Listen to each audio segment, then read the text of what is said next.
I'm on a chat right now on Facebook asking about ride plates on FXs. And a lot of guys who have already gone ahead and made modifications and changed out ride plates and done all the testing, it's actually turned out to be a really, really informative thread that's on the Dean's Team performance thread on Facebook.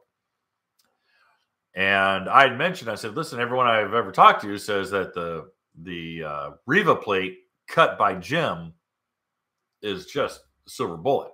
Guys are coming in and saying, hey, stock plate cut by Dean is good, but does this, and stock plate cut by Jim is good, but does this.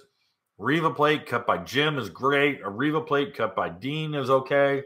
Everyone's sharing a lot of their information. It's really kind of neat because there's still a little bit of a porpoising problem, a little bit of a bouncing problem still that exists, especially the guys who are going high speed on the FXs. They want to go 85, 86 and really ring the thing out, which it could do. It just has this porpoising problem. So, hey guys, thanks for hanging out.